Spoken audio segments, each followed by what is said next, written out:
నమస్తే రమగారు. నమస్తే జయ. రమగారు పెద్దవాళ్ళు చెప్తూ ఉంటారు. అన్నిటికీ కాలమే సమాధానం చెప్తుంది. కాస్త ఓపిక పడితే చాలు.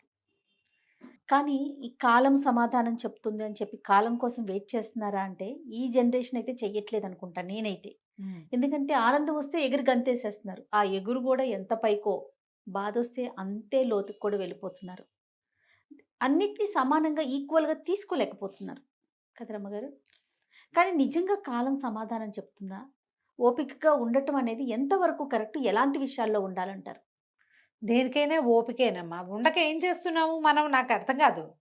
ఇప్పుడు మన సమయం వచ్చేదాకా వేచి ఉండలేకపోవడం అనేది ఇదివరకును ఉంది, ఇప్పుడు ఉంది.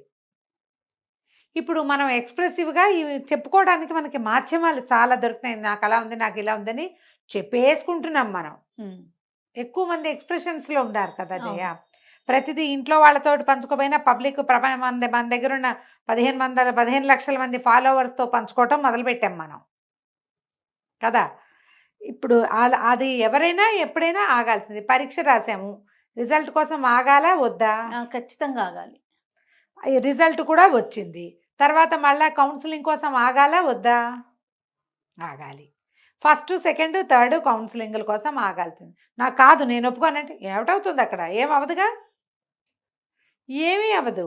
వెయిట్ వెయిట్ చేయాల్సిందే. చేయాల్సిందే. కడుపుతో ఉన్నమా కనకమాందు. ఇవాళ నెల తప్పింది. నేను వెయిట్ చేయలేనంటే ఎట్లా 10 కుదురుతది? నెలలు ఉన్నావా? మధ్యలోనే గనేసామా మనం? హ్మ్. కనలా. సమయం కోసం చూసాం. కానీ సృష్టి అలా ఇచ్చింది కాబట్టి సరిపోతుంది రమ్మగారు. నిజంగా లేపోతేనా అవకాశం ఇస్తే వీళ్ళు నెలలోనే తీసి బయట పెడతారు ఇప్పుడు అది. నక్కయ్యలు. ఇప్పుడున్న కాలం అలా ఉంది. అవును. హ్మ్.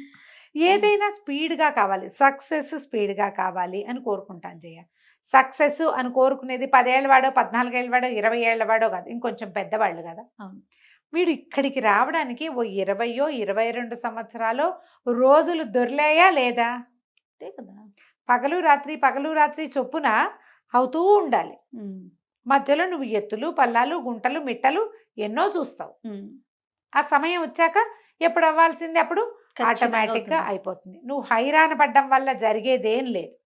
అలాగని పని మానేయకూడదు. నీకు పని నువ్వు జేసుకోవాలి. హ్మ్. నువ్వు చేయవలసిన విధి సక్సెస్ కోసం నువ్వు వెళ్ళదలుచుకుంటే, కాలం కోసం వెయిట్ చేస్తూ, ఆ సక్సెస్‌కి నువ్వు చేయవలసిన క్రియంతా ఇప్పుడు చేస్తూ ఉంటే, సక్సెస్ ఆటోమేటిక్‌గా వస్తుంది. అన్నిటికీ కాలమే సమాధానం చెప్తుంది. భగవానుడు చెప్పిన మాటే ఇది. అవును. ప్రతిదీ దానికి కాలమే ఆన్సర్ చెప్తుంది. ఇప్పుడు మనం ఎట్లా చూస్తాం జయ జనరల్‌గా, మంచిగా చక్కగా పద్ధతిగా ఉన్నవాళ్ళు సామాన్యంగా జీవిస్తున్నట్టు, బుద్ధిమంతులుగా ఉన్న పిల్లలకి మంచి అవకాశాలు దొరకనట్టు మన చుట్టూతా మనకట్లా కనపడుతుంది. హ్మ్. హ్మ్. అవి అయ్యో! వీడెంత మంచి పిల్లాడు, వీడికెందుకు మంచి ఛాన్స్ రావట్లేదు? వీడికెందుకు అనిపిస్తుంది. మంచి ఉద్యోగం రావట్లేదు? ఈయన ఎంత మంచివాడు, ఈయనకి వ్యాపారంలో ఎందుకు సక్సెస్ రావట్లేదు అనిపిస్తుంది. ఆ మధ్యలో మనం ఒక దౌర్భాగ్యపు త్రాష్ట్రుడిని ఒకడిని చూస్తాం. వాడు కోతి వెధవ పిల్లవాడు. ఎంత అల్లరి చేసేవాడో. మార్కులవి కూడా సుమారైన మార్కులే. ఏదో 6, 7% అంతకంటే లేదు. వాడికి బ్రహ్మాండమైన ఉద్యోగం వచ్చేస్తుంది. అయ్యో! వీడికి ఎలా వచ్చింది? వీడికెందుకు రాలేదు? ఆ! Question mark. వస్తుంది. వాడి సమయం దాపురించింది కాబట్టి వాడికొచ్చింది. వీడికి కూడా కాలం సమీపిస్తే వీడికి వస్తుంది. ఆ! ఈ ప్రశ్నతోటి మనం ఏం చేస్తామంటే ఒక అల్లకల్లోలం అయిపోతుంది లోపల. ఏమని జడ్జిమెంట్ ఇచ్చేసుకుంటాం. ఇలా మంచిగా పిచ్చి వెధవల్లా ఉండకూడదు. వాడిలా ఉండటమే కరెక్ట్ అనిపిస్తుంది. అలా మాత్రం ఉండాలి. ఉన్నాడే వచ్చింది వాడికి. వాడి సమయం వచ్చిందని అనిపించదు మనకి. అవును. వాడలా ఉండటం కారణమైందేమోనని భావిస్తాం. అది ఎప్పటికీ కాదు. హ్మ్.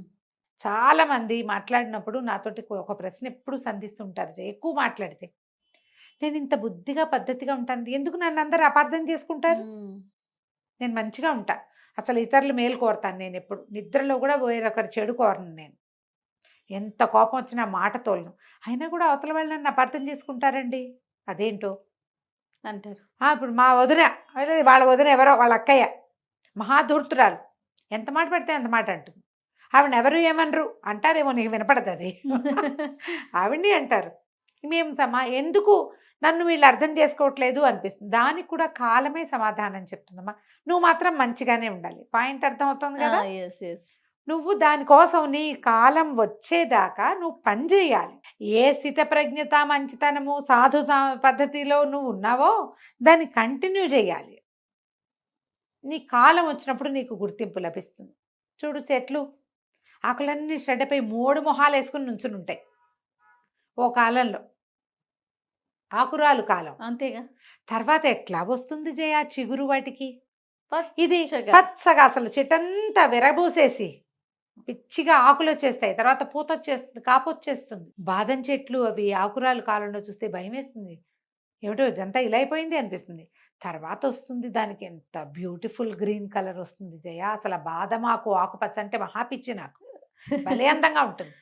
మొన్న ఎలా ఉంది ఇది, ఈ రోజు ఇప్పుడు ఇలా ఎందుకు వచ్చింది? దీనికి ఓ పెద్ద సమయం ఏం పట్టింది, ప్రతిదానికి దాని సమయం అది తీసుకుంటుంది. అది మనం ఇవ్వాలి.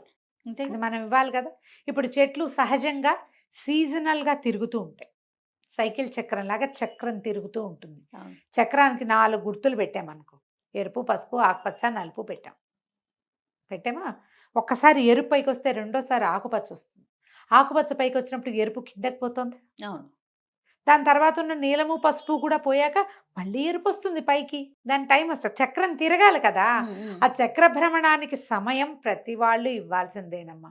దానికి మనకి ఓపిక, ఈ ఓపికగా ఉండేటప్పుడు మా చేదుగా ఉంటుంది ఆ జీవితం, చాలా బాధగా ఉంటుంది, ఉండలేకపోతాం.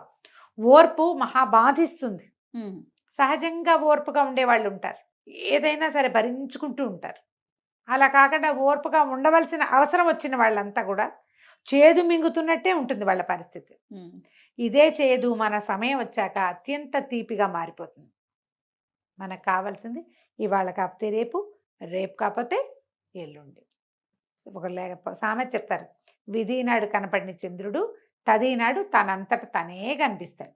వాడ్యమి నాడు విధినాడు కనపడ్డు, లేడు అనుకుంటాం, తదినాడు కనిపిస్తాడు, సన్నటి చంద్రవంకలా కనపడతాడు. ఈ చంద్రవంక ఇంత బింబం అవుతుందని మనకు ఆ రోజు తెలీదు. అవును. అది వస్తుందా, తర్వాత దిగటం కూడా అట్లా దిగుతాయి. దేనికైనా ఇది తప్పదు.